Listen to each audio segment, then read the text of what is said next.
आज सकाळपासूनच एक विषय चर्चेचा ठरलेला आहे। तो विषय आहे पालघरमध्ये तयार होणारं वाढवण बंदर। पंतप्रधान नरेंद्र मोदी यांच्या हस्ते वाढवण बंदर जिथे तयार होणार आहे त्याचं भूमिपूजन आज करण्यात आलेलं आहे। त्यासाठी भव्य कार्यक्रम महायुती सरकारकडून आयोजित करण्यात आलेला होता। त्यासाठी मुख्यमंत्री एकनाथ शिंदे, उपमुख्यमंत्री देवेंद्र फडणवीस आणि अजित पवार यांची देखील तिथे उपस्थित होती। प्रत्येकानं भाषणही तिथे केलेलं होतं। वाढवण बंदर आपल्यासाठी कसं महत्त्वाचं आहे या संदर्भात सर्वांनी माहिती दिलेली होती। परंतु एकीकडे हे सगळं होत असताना दुसरीकडे मात्र स्थानिक मच्छीमार जे आहेत त्यांनी मात्र या वाढवण प्रकल्पाला जो आहे तो मोठा विरोध दर्शवलेला आहे। आपल्या बोटींवर काळे झेंडे आणि काळे फुगे लावून त्यांनी आपला हा विरोध दर्शवलेला आहे। तर काही ठिकाणी निषेध आंदोलन करण्यात आलं होतं। हाताला काळी फिती बांधून मच्छीमारांनी, काही स्थानिकांनी या बंदराला विरोध दर्शवलेला होता। तसं पाहायला गेलं तर अखिल महाराष्ट्र मच्छीमार कृती समितीने देखील या बंदराला विरोध दर्शवलेला आहे। तसंच विरोधकांकडून देखील या जे हे बंदर तयार केलं जाणार आहे वाढवण बंदर यावर ताशेरे ओढले जात आहेत सरकारवर। तसंच केंद्रीय सागरी मत्स्यिकी जे काही संशोधन संस्था आहे त्या संस्थेने देखील या बंदरासाठी विरोध केलेला आहे आणि त्यामुळेच नेमका या बंदराला विरोध का होतोय, मच्छीमार या बंदराला विरोध का करतायत ते थोडक्यात जाणून घेऊया। या मच्छीमारीवरती आमचं सर्व कुटुंब अवलंबून असते। हा जो प्रकल्प शासनाने घातलेला आहे तो चांगला आहे, त्याच्याबद्दल आम्हाला वाद नाही। परंतु हा पूर्वीपासून मच्छीमार बंदर आहे, इकडून जे शेतकरी आहेत, टायमेकर्स आहेत, त्यांचा रोजीरोटीचा प्रश्न उद्भवलेला आहे। त्यामुळे जर गव्हर्नमेंटने, शासनाने आम्हाला जर इकडे कायमस्वरूपी नोकरी दिली तर त्याची शाश्वती द्यावी, ते करण्यास आमचा कोणताही विरोध नाही। परंतु ह्या प्रकल्पाला आमचा त्याच्यामुळे विरोध आहे। तिथले जे स्थानिक मच्छीमार आहेत त्यांचं असं म्हणणं आहे की वाढवण बंदर तयार करण्यासाठी हजारो एकर समुद्रामध्ये भर टाकली जाणार आहे आणि ही भर टाकली गेल्यामुळे तिथे जे स्थानिक मच्छीमार आहेत त्यांना मच्छीमारी करता येणार नाही। तसंच आसपासची जी काही गावं आहेत त्यांची गावं जी आहेत ती जाणार आहेत। त्याचप्रमाणे मच्छीमारांचा रोजचा जो काही मच्छीमारी करून ते आपलं उदरनिर्वाह करत असतात त्यामुळे त्यांच्या पोटापाण्याचा प्रश्न निर्माण होणार आहे। आजचं जे त्यांनी भूमिपूजनाची तारीख जी ठरवली ती भूमिपूजनाची तारीख आम्हाला अंधारात घेऊन म्हणजे सर्व मच्छीमार मासेमारीला जातील आणि आम्ही चुपकेसे हा भूमिपूजनाचा कार्यक्रम करू। पण आम्हाला जेवढं शक्य झालं तेवढं आम्ही मच्छीमार एकत्र केले आणि आज आंदोलन आम्ही केलेलं आहे। हे आंदोलन अशासाठी केलेलं आहे की आज बघा की वाढवण बंदर एवढं सोपं वाटतं आपल्याला नाहीये। त्या वाढवण बंदराचं जे वाढवण गाव जे आहे त्या आजूबाजूच्या 14 सोसायट्या बाधित होणार आहेत, त्या तर नष्ट होणार आहेत, ते गावं पण नष्ट होणार आहेत।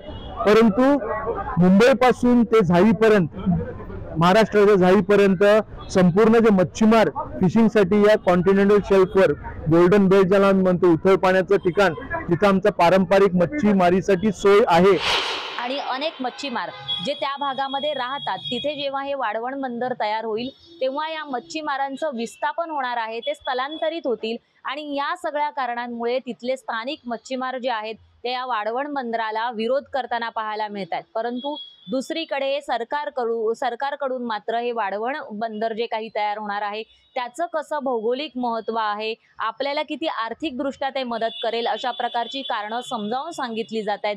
त्यामुळे नेमकं वाढवण हीच जागा हे बंदर उभारण्यासाठी का योजली गेलेली आहे आणि का या वाढवण बंदराला विरोध होतोय, तसंच या वाढवण बंदराची वैशिष्ट्य काय आहे ते आपण जाणून घेऊया। वाढवणच बंदरासाठी का निवडण्यात आलं? वाढवण बंदराची जागा ही अत्यंत मोक्याची आहे। समुद्र किनाऱ्यावर 20 मीटरपेक्षा जास्त खोली असलेलं हे देशातील एकमेव नैसर्गिक बंदर आहे। JNPT येथे सध्या 15 मीटरची खोली प्राप्त असून त्या ठिकाणी 17,000 कंटेनर क्षमता असणाऱ्या जहाजांची नांगरणी शक्य होणार आहे। मात्र वाढवण येथे खोली जास्त असल्यानं 24 टन क्षमतेपेक्षा अधिक जहाजांची बंदरात ये-जा होऊ शकते। तसंच या बंदराचं वैशिष्ट्य काय ते पाहूया। वाढवण बंदर जगातील 10 कंटेनर बंदरांपैकी एक असणार आहे आणि ते देशातील 13वं मोठं बंदर असणार आहे। मुंबईपासून अवघ्या 140 किलोमीटर अंतरावर हे बंदर आहे, तर JNPT पासून 150 किलोमीटर अंतरावर हे वाढवण बंदर आहे। सुदूर पूर्व, युरोप, मध्य पूर्व, आफ्रिका दरम्यान आंतरराष्ट्रीय शिपिंग लेनवर चालणाऱ्या मेन लाईन मेगा जहाज हाताळण्यासाठी सक्षम अत्याधुनिक टर्मिनल सुविधा निर्माण करण्यासाठी जागतिक दर्जाच्या सागरी टर्मिनल सुविधा, सार्वजनिक खाजगी भागीदारीला प्रोत्साहन देणं, कार्यक्षमता आणि आधुनिक तंत्रज्ञानाचा लाभ घेणं या बंदरामुळे सुकर होणार आहे। यासारख्या वैशिष्ट्यांमुळे वाढवण जगातील टॉप 10 कंटेनर बंदरांपैकी एक होणार आहे। तसंच या बंदराचा विकास झाल्यानंतर देशातील कंटेनर हँडलिंगची क्षमता पूर्ण होणार आहे। तसंच देशातील पायाभूत सुविधा आणि व्यवसाय करण्यास अनुकूल वातावरणास चालना देखील या बंदरामुळे दिली जाणार आहे।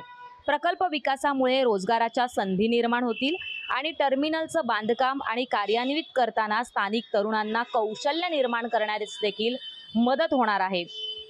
10 लाखाहून अधिक व्यक्तींना प्रत्यक्ष आणि अप्रत्यक्षपणे रोजगाराच्या संधी देखील उपलब्ध होतील असं सरकारकडून सांगण्यात येतंय।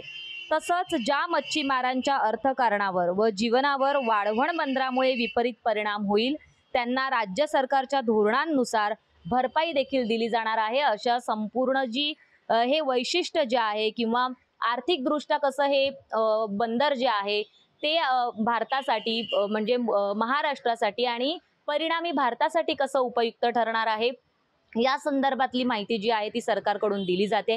मात्र स्थानिकांनी या बंदराला विरोध दर्शवलेला आहे आणि अनेक जे विरोधक आहेत म्हणजेच काही वेळापूर्वी आमदार सुनील भुसारा यांनी एक वक्तव्य केलेलं होतं। त्यांनी प्रतिक्रिया दिलेली होती की तुम्ही पोलिसांचा फौजफाटा लावून जो आहे तो आता भूमिपूजन केलेला आहे, भूमिपूजनाचा कार्यक्रम तुम्ही पार पाडलेला आहे, परंतु ज्या वेळेला हे बंदर बांधलं जाणार आहे त्यावेळेला मात्र ते आम्ही बांधू देणार नाही अशा प्रकारचा जो इशारा आहे तो त्यांनी दिलेला आहे। आणि शासनाने ज्या पद्धतीने इथल्या भूमिपुत्रांची मुस्कटदाबी करून गावोगावी पोलीस यंत्रणा उभारून अनेक नाके वाडे वस्तीचे रस्ते अडवून लोकांना येण्यापासून रोखलेलं आहे, त्याचा आम्ही जाहीर निषेध करतो। आज गुजरात तिकडे बोलत असताना मोदीजी या ठिकाणी येऊन हे उद्घाटनाचा घाट घालतायत, हे अतिशय निंदनीय आहे आणि या भागातील जनतेला उद्ध्वस्त करण्याचा घाट या वाढवण बंदराच्या या भूमिपूजनामुळे घातला जातोय। त्याचा निषेध आम्ही करतोय, परंतु आज जरी उद्घाटन केलं तरी हे वाढवण बंदर आम्ही होऊ देणार नाही। त्यामुळे स्थानिक या बंदराविरोधात निदर्शनं करतायत, निषेध करतायत। त्यामुळे येत्या काळात बारसूला जे काही घडलं तशाच प्रकारचं आंदोलन तीव्र आता हे वाढवणमध्ये होणार का हे पाहावं लागणार आहे।